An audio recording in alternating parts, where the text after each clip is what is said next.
자기 개발의 효시서라고 볼 수가 있습니다. 효시서라고 볼 수가 있는 책을 오늘 소개하고자 하는데, 초등학교 1년 정도의 이 학력밖에 없는데 미국의 국장으로 이렇게 장례를 치르신 분입니다. 오늘날에 미국을 만든 3대 문서가 있습니다. 아주 3대 문서에 모두 다 서명이 되어 있는 유일한 미국인입니다. 미국 건국의 아버지라는 애칭도 있고요. 아주 영예로운 그런 그쪽의 애칭이죠. 그리고 최초의 미국 시민이라는 이런 애칭도 있습니다.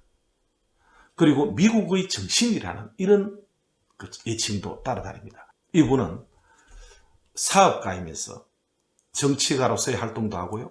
또 이게 자서전을 쓰는 어떤 수필가이기도 하면서 이분은 과학자이기도, 발명가이기도 했습니다. 이분은 대통령을 하지 않았지만서도 미국의 최고액권 화폐인 100불짜리에 등장하는 인물입니다. 벤자민 프랭클린입니다. 오늘 제가 책의 재발견 1편에서 제가 소개해 드리고자 하는 이 책이 프랭클린 자서전입니다. 벤자민 프랭클린에 대해서 간단하게 좀 말씀을 드리면, 아버지는 영국에서 건너왔습니다. 총 두 부인 사이에 17명의 자식이 있었는데 벤자민 프랭클린은 15번째 자식이었습니다. 8살에 라틴어 학교에 입학을 하는데 이게 똑똑하다 보니까 월반도 하고 이렇게 잘 했던 것 같아요. 그런데 1년 이후에 그 학교를 중퇴를 시킵니다. 왜 시켰는지 아세요? 학비가 너무 많이 든다고. 아버지가 먹고 살아가기도 힘든데 학비가 너무 많이 든다는 이유로 학교를 중퇴를 시킵니다. 작문하고 이런 것들은 잘 했는데, 그런데 이 수학을 이렇게 산수를 잘 못 따라갔나 봐요. 그래서 스스로 자퇴를 했다라고 이렇게 이야기합니다. 그래서 정규 학력이 1년밖에 안 돼요. 10살에는 아버지가 그 양초를 만들고 비누를 만드는 공장을 했는데 거기에서 아버지 일을 돕는다니까요. 벤자민 프랭클린이 뭔가 이렇게 바다로 나가고 싶어하는 그런 어떤 선운이 되고 싶어하는 그런 꿈을 가지고 있고 책을 좋아하고 그랬습니다.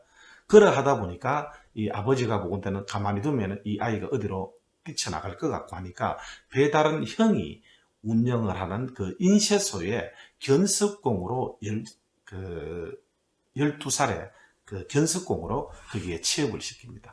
거기에 다 5년 정도 그쪽에 일을 같이 합니다. 같이 하다가 17살에 가출을 합니다. 필라델피아로 가출을 하는데요. 그 필라델피아로 갔다가 또 바로 영국으로 어떤 일이 있어가지고 건너가게 됩니다. 영국에서 한 1년 반 정도 이렇게 살다가요.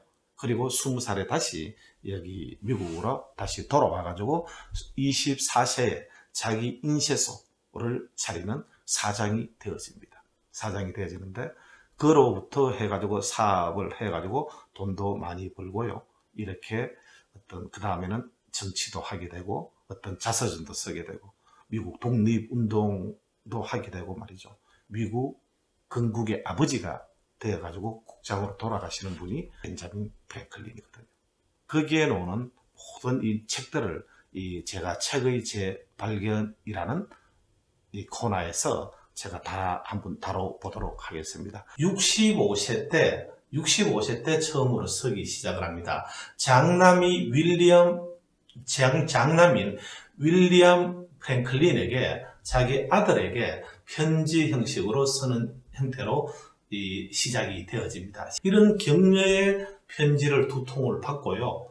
그러면서 이분이 그 78세 때 다시 2부를 쓰기 시작을 합니다. 형식은 그렇습니다. 1부, 2부로 나눠져 있습니다. 1부는 아들에게 보내는 편지 형식으로, 그죠? 30세까지 자신의 이야기가 담겨 있고요. 30세 이후부터의 이야기는 일반 대중들에게 보내는, 독자들에게 보내는, 그러면서 죽기 전까지. 그러니까 65세부터 거의 몇 년 동안 썼다고 봐야 됩니까? 84세에 돌아가셨으니까, 그죠? 19년, 18년 동안이나 쓰여진 이게 자서전입니다. 그렇게 길게 되어진 것은 더 짧게 되어질 수도 있었겠지만서도 그 사이에 독립전쟁이 일어나고 여러 가지 어떤 이게 정치적으로 많은 어떤 이게 사변을 겪으면서 겪으면서 그래서 그렇게 길어졌다라고도 볼 수 있거든요. 자, 그러면 이 책이 왜 자기 개발의 효시서라고 감히 말씀을 드리느냐 하면은요, 엄청난 경랑기에 자신을 이렇게 세웠을 뿐만 아니라, 그죠? 전 세계에서 가장 부강한 미국이라는 나라를 세운, 그러므로 인해 가지고 건국의 아버지, 최초의 미국 시민, 미국의 정신이라는 이런 영예로운 애칭이 따라다니는, 그죠? 그런 어떤 리더가 쓴 책이거든요. 거기에다가 아버지가 누구인지가 더 중요한 그런 시대에 아무리 뛰어난 재능을 가지고 태어났다 하더라도요, 고등학교 1년의 어떤 수학의 학력밖에 없는 사람이 그죠. 그렇게 어떤 미국의 3대 문서에 서명을 하고, 그죠. 돌아가실 때는 국장으로 돌아가는 그런 어떤 위인이 되어졌다는 것은 자기 개발을 하지 않고서는, 그죠. 또 이분은 자기 개발을 통해서 그렇게 되어졌다라고 얘기하시는 분이니까요. 그래서 이 책이 자기 개발의 효시서라고 할 수 있다는 거죠. 네. 자기 개발했던 그런 정수라고 이렇게 볼 수가 있습니다. 어느 철학자는 뭐라고 얘기했냐면은 영미 문학의, 수필 문학의 최고봉이라고 그랬어요. 이 책이. 28페이지 보면 이런 얘기가 나옵니다. 토론을 좋아하는 경향은 악습이 되기 쉽고 남을 꺾으려고 하기 때문에 남의 말에 반발하는 데만 정신을 쏟기 일쑤이고 흔히 사귀기 까다로운 사람이 되기 쉽다. 35페이지에 가보면요. 그리하여 무엇이든 덮어놓고 반박하거나 반대하며 대드는 것을 피하고 소크라테스의 논법에 따라 상대방의 말에 겸손하게 질문을 하거나 의문을 표시하는 방법을 쓰기로 하였다. 그러면서요, 가장 겸손한 말로 내 의견을 말하는 습관을 갖게 되었다. 가령 꼭이라든지 의심할 여지 없이 따위와 같은 의견의 단정을 내리는 느낌을 주는 말은 전혀 쓰지 않게 되었다. 그 대신 나는 이러이러하다고 생각한다. 글쎄 내게는 그렇게 생각된다. 그렇기 때문에 나는 이렇게 생각한다. 나는 이렇게 되리라고 믿는데 만일 내게 잘못이 없다면 이러할 것이다. 하는 투의 말을 쓰게 되었다. 라고 하거든요. 이게 소통에서 무슨 메시지라고 그러죠? I 메시지라고 하거든요. I 메시지. 자신의 충고, 판단, 충고 이런 걸 돌려주는 것은 U 메시지라고 해요. 그런데 나는 이렇게 생각한다. 나의 생각과 느낌만을 전달해주는 이런 화법을 I 메시지라고 하거든요. 저한테 강의를 들으신 분들은 잘 아실 겁니다. 그리고 또 로쿠크 법칙에 U 메시지인가 I 메시지인가 라는 부분도 있습니다. 어떤 어려움을 통해서 배움이 있었던 것이죠. 그리고 또 런던에 가 있었던 시기가 있다 그랬지 않습니까? 그쪽에 18, 19살 때 말이죠. 1년 6개월 동안 있는데 거기에 자기 동료 부인, 랄프라는 동료가 있었는데 이 부인에게 자기가 실수를 한 얘기가 나옵니다. 그 얘기가 몇 페이지에 나오느냐 하면요. 79페이지에 나오는데 제가 한번 읽어보도록 하겠습니다. 그러는 동안에 T 부인은 랄프 때문에 친구들과도 멀어지고 실업자가 되고 말았다. 그리하여 돈에 쪼달리자 그녀는 번번이 사람을 보내어 내가 융통할 수 있는 한의 돈을 구워가곤 했다. 그런데 나는 그녀와 가까이 지내는 게 차차 좋아지고 또 내가 그 여자에게는 대단히 중요한 존재라는 것을 이용해 그 여자에게 음흉한 짓을 하려고 하였다. 이것도 내 생에 있어서 과오 중의 하나이다. 나는 당시 나는 종교적으로 속박을 받지 않고 있었다. 그래서 그녀와 성관계를 맺으려고 덤벼들었다. T 부인은 화를 내며 거절하였다. 그리고 랄프에게 이 사실을 모두 일러 바쳐버렸다. 라는 이런 이야기가 나옵니다. 참 쓰기 쉽지 않은 그런 이야기이지 않겠습니까? 1년 8개월 동안 거기 있으면서 돈 하나도 못 벌었대요. 하나도 못 벌고 그런데 많은 경험을 하고 많은 것을 얻고 왔다라고 이렇게 얘기를 하거든요. 자신의 어떤 저지른 과오에 대해서 있는 그대로 어떤 서술을 하고 그걸 통해 가지고 어떤 배움이 있다는 거죠. 배움이. 그런 어떤 젊은 시절을 겪으면서 이 사람의 위대함이 이제 그 20대 이후부터 나타나는데요. 145페이지에 보면은 이런 얘기가 나옵니다. 나는 어떤 경우에도 과오 하나 범하지 않고 완벽하게 살아가겠다고 마음먹었다. 과오 하나 범하지 않고, 어떤 경우에도 과오 하나 범하지 않고 완벽하게 살아가겠다라고 마음을 먹었다는 거죠. 이게 쉬운 일이겠습니까? 자기가 자기 개발을 해야 되는 덕목을 13가지를 이렇게 말이죠. 여기에 적어가지고, 뭡니까? 처음에 절제부터 나오죠? 절제, 침묵, 이렇게 해가지고, 이 13가지를 반드시 자기는 익히겠다는 거죠. 그래서 벤자민 프랭클린이 소제목이 이렇게 되어 있습니다. 덕에 이르는 길이라는 이런 소제목이 붙어 있다니까요. 이거를 일주일에 하나씩 실천을 하는 거예요. 절제에 대해서 이번 주에 대해서는 실천을 했다면 다음 주에 대해서는 뭡니까? 침묵. 이렇게 해가지고 13가지를 13주 동안 실천을 하고, 그리고 또 다시 또 이제 그 다음 주에 들어가면 다시 절제부터 또 이렇게 자기 걸로 만들기 위해서 이렇게 실천을 했다는 거죠. 참 너무나도 유명한 벤자민 프랭클린의 13가지 덕목이거든요. 이렇게 자기 개발을 철저하게 한 사람 들어본 적 있습니까?